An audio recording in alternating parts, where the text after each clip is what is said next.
Good morning and happy Monday.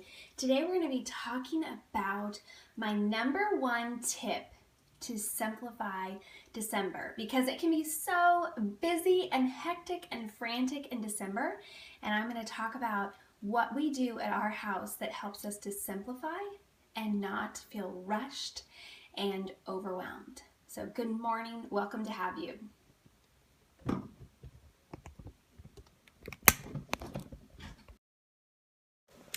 Hi Keely, I just saw that you were on, and you were actually the inspiration for this scope this morning. So I've missed you all. I'm so glad to be back, and so happy that I'm home. It's been a little bit crazy for the last few weeks, and especially the last 2 weeks, and I know I haven't been scoping as regularly, and I've missed you all a lot, but you missed me more.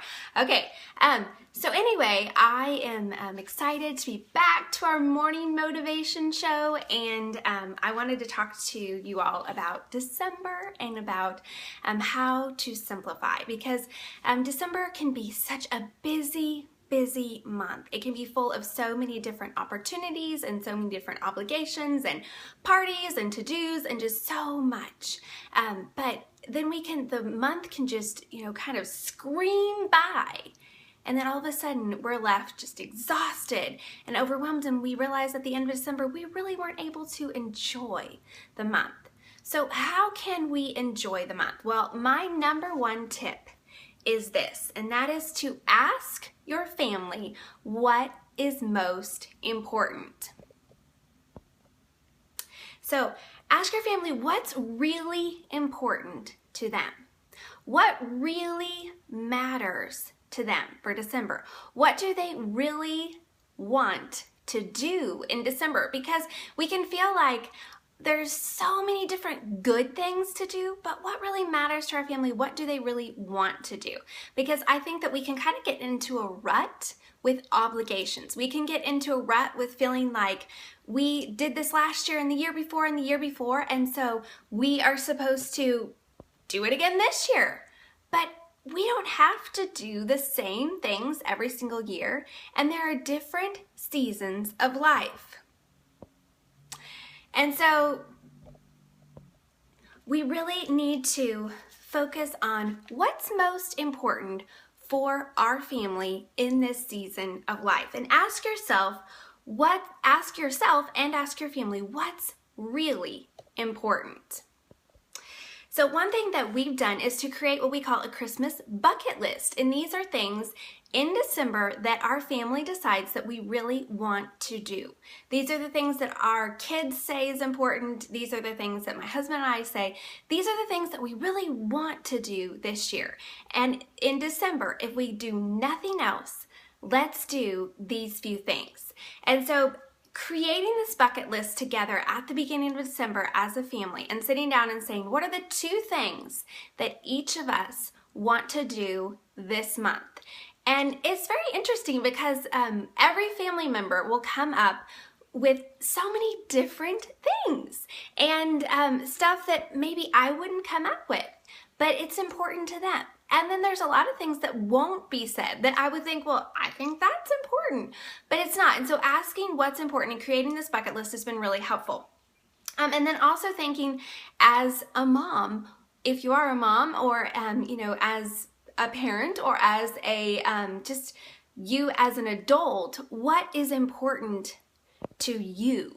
So what is something that's life-giving to you? And really asking yourself, instead of, I think we can feel like that we have to do things, but we don't have to do the same traditions every year. Our kids get older, seasons change, opportunities change, and it's okay. We can change what we do each year because there's going to be different priorities and there's going to be different capacities. Certain Decembers, I think like last year, I was launching a book in January. And so my December had to be extremely simple. Well, this year I'm not launching a book. And so December is not going to be as simple, in the sense of that we have our house decorated for Christmas and we're going to do a lot more fun things this year. My husband and I are going to go to New York City this weekend, and I'm so excited. He's never been to New York City, and we have I've never been to New York City and during Christmas. And so fun things like that, you know, in another year it wouldn't have worked out. But figuring out what works for our family at this season, asking yourself what's life-giving to you, asking your kids what's important. You don't have to do the same traditions every year, but make that bucket list. And then once you've created that bucket list and everyone has chosen 1 to 2 things that they are going to, you know, that they really want to do in December, then let the other stuff go. And then put those things on your calendar. So don't just say, this is what we'd like to do, but make a plan for actually doing it. And so create that bucket list and then put on your calendar, you know, this week we're going to do these 4 things, and this week we're going to do these 4 things, and assign a date to them so that it actually happens. And then give yourself grace to let the other stuff go.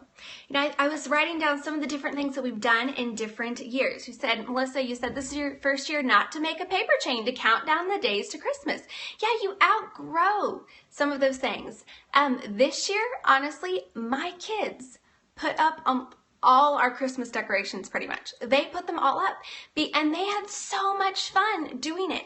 And they were so excited. I was gone for the last few days. When I came home, they're like, Mom, look, we decorated this and we decorated this. And they were so excited about it.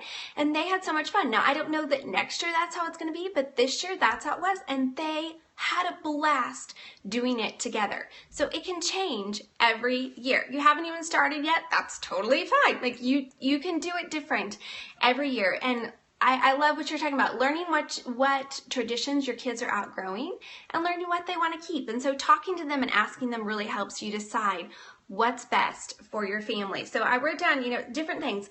Every year we kind of do gift giving a little bit different, and it just depends upon the year. And we talk to our family members and our extended family members and figure out what's going to work that year. Yeah, the 12 Days of Christmas starts December 25th, right, Stacy? So, you know, you can start whenever. But some years we've done gingerbread houses, and some years we haven't. Some years we've sent out Christmas cards, and some years we haven't. Some years we've decorated a lot, and some years we haven't. Some years we've gone out and gotten hot cocoa and looked at lights and had this fun family evening. Sometimes we've gone to Christmas plays. Sometimes we've gone ice skating. Sometimes we've gone to Christmas programs. It's different every single year. Sometimes we do more parties. Sometimes we've hosted things. Sometimes we've been involved in ministry opportunities. Sometimes we've done volunteer. Sometimes we do Operation Christmas Child boxes. Sometimes we do something else. And so sometimes we've done caroling. Sometimes my kids have been involved in Christmas programs. But it's different every year, and that's okay. And I think what can cause us to feel overwhelmed is if we feel like, you know, we did those 5 things last year, and so we better do them this year, because otherwise, you know, our kids are going to be disappointed. But if we don't talk to our kids, and we don't ever ask our kids, and we don't really ever sit down and think about things with intention, we won't know. And so let the other stuff go. Focus on what's really important. So my number 1 tip is to ask your family what's really important this year to do in December. I'd love to hear from you guys. How do you simplify December? What works for you? What do you love to do? And how do you keep December simple? You can either leave a comment if you're able to comment, or tweet at me or send me an email through my contact form on MoneySavingMom. I'd love to hear from you. I'd love to get great ideas, and maybe we'll implement it this year or next year, or it won't work for our family, but I'm always inspired by you all. Plan ahead. Yes, that is so true. If you don't plan ahead, all of a sudden you'll realize that you didn't get anything done, or you spent the whole month just running around in circles. So really just give yourself that grace this year to do what's most important and to let the other stuff go. So that's what I want to encourage you today. I was going to mention that this afternoon at around 3 p.m. Central Time, I'm going to do another Money Making Mom Scope, and we are going to be talking about how we use spreadsheets in our business to track what's working on Facebook. This is something that's just really revolutionized our business and our Facebook engagement this year, and made things so much more organized and simple. So I'm going to show you our spreadsheets and share with you how that works for us, because I think it might inspire you if you're trying to figure out how to use Facebook well. So that will be at 3 p.m. Central Time, and I'm going to hop off in just a second and hop back on and do our book club scope because I had something that I wanted to share there. But it's so good to be back. It's so good to be back to our morning motivation shows, and I'm just excited that this week, hopefully we will be more on schedule and I'll have better internet and I get to hang out with you more because I have missed you all. So I hope you have a wonderful day and I will talk to you later.